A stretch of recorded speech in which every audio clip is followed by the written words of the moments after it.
Welcome to our talk studio where we're joined by Paul Mwangi and Peter Opondo. Thanks, guys. Great to have you with us as always to discuss the Kibaki succession.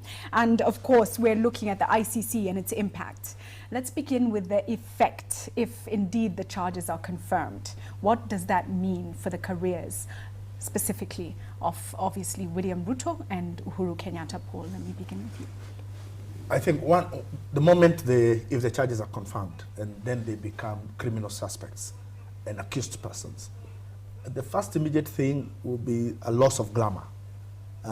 Once you appear on the TV and you're a charged person behind a desk with security around you, there's a lot of the glamour of you as a politician or you as a presidential candidate that immediately goes off. And there is a likelihood that even those who support them now might not see them in the same light again. And I think that would be one of the most immediate effects. The second is whether, again, being accused persons in an international criminal trial, whether the law allows them or not, whether they will be able to sustain a presidential bid and carry themselves as people who can carry the country.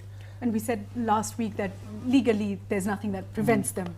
But aside from the legal issues, there are other issues. There are the public relations issues, how you look when you're telling the country, I will carry you forward, and then at the same time, in the midst of a campaign, you go into a plane and go behind some security desk and get charged on a criminal offense. Right, yeah. right. And I think on the flip side, one would say again that the moment the charges are confirmed, these would solidify their sort of traditional bedrock political support in their areas. So in terms of the effect it would have is that these people will come together and say, we have to rally behind our people. So much as some glamour might be lost in terms of their public profiles, it will give them some solid backing in their backgrounds. But the impact of that kind of backing in an environment of heavy campaigns, and what would it mean for the campaigns next year, do you think, Peter? It would mean that the campaigns would be very heated. The country will be a bit polarized in the sense that we have a situation where people from central Kenya are saying our man is being persecuted, so to speak. Same from Rift Valley. And so the dynamics sort of begin to develop in such a way that we have these tensions again in the country. Paul, let's come to the big hitters right now. What does this mean for, let's look at Prime Minister Raila Odinga. What does it mean for Vice President Kalonzo Musyoka? For Raila, I see him having mixed fortunes. One, for Rift Valley, I think it is likely that he would totally be devastated in Rift Valley. Not just because the people of Rift Valley have had a relationship with him, and therefore there's a lot of emotion that is in that relationship, and when they fall out, that fallout is also going to be equally emotional. But also, Ruto has shown the capability of being spiteful, so that he's not just angry with Raila, he also intends to be spiteful, and he intends, whether he will be president or not, his first greatest agenda is to make sure Raila does not become president. And he's going to say what it takes to say to make sure that he galvanizes people on that political thought. Right. It might be different for Uhuru Kenyatta because Uhuru Kenyatta, much as he has shown anger, has not shown spite. And I do not think that his campaign against Raila in Central will have the same kind of spite that Ruto's campaign against Raila in Rift Valley is going to have. So in very many ways, and Raila has never had Central anyway. So there's nothing new that anybody is going to say about nothing it. Different that would there's be nothing different. I think what is clear at this point in time is that Raila Odinga has lost some political constituency in Rift Valley, which he had. So as he goes towards 2012, he must be cracking his head, where will I get a replacement for this solid vote block that I've lost in Rift Valley? Of course, a huge block. His campaign seems to think he still can make inroads, but I think that's self-delusion. I don't think the way Ruto has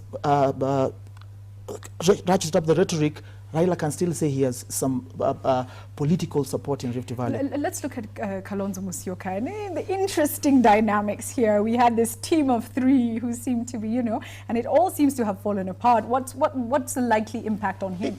In the G7 alliance, of course, there are several leaders, but we look at the main person who's hoping to benefit from the ICC process is Kalonzo Musyoka. He will not tell you, but he's hoping that the charges go on, they're confirmed, and then these guys, Uhuru and Ruto, say, okay, we have to give it to Kalonzo. But I don't think they will do that. I don't think... In making the statement that it's really between me and the Premier, he's as good as saying that Yes. he expects them to I be think out he of the showed way. his hand too early.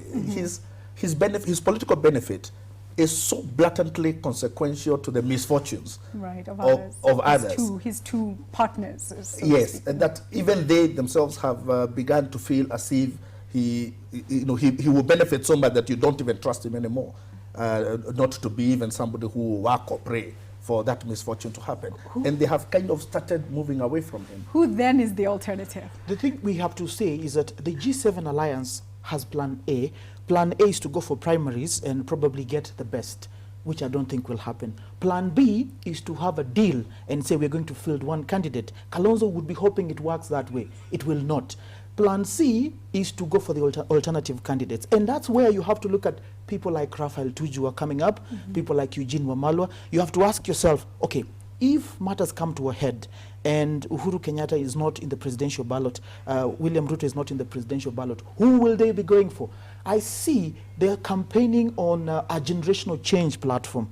Now, you begin to ask yourself, if you're campaigning on a generational change platform, who are the likely people? I don't think it's Kalonzo. So we have to think about the other alternative candidates that are there in the race at the moment. Final thought, especially on the alternative candidates? Yeah, on alternative candidates, I see a problem of Ruto and Uhuru agreeing on the same philosophy as to the candidate to choose. It's very easy for Ruto to go to Rift Valley with a candidate and say, we are going to vote for this candidate so that we spite this man who turned against us, which has been what he's saying. Uhuru might not be able to do that in Central.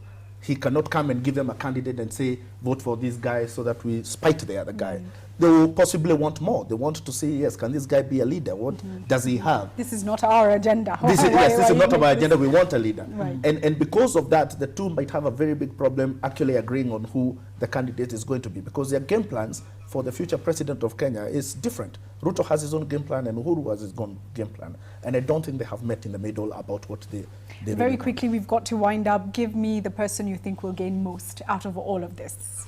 I think Peter, as it stands now, there's actually nobody who's gaining. One would hope, one would believe that Kalonzo believes he would be the winner. But also Raila Odinga believes he's the winner in the sense that he is losing very strong opponents, if indeed the charges are confirmed that they don't run for the president. But there is no clear winner at this particular moment. Do you agree, Paul?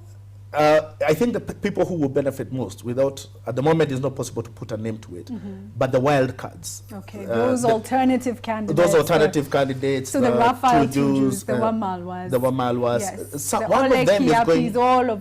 One all of them these is going to other- benefit in Okay. a major way out of this. We are yet to know who it's going to be. Thank you so much, gentlemen. Another week, and we look forward to seeing you again next week. That's been it right now from our talk studio, but we go right back to the other studio in a moment. We have so much more on the way still. Who Owns Kenya? Consumer Watch, of course, our roundup as well. Stay with Sunday Live.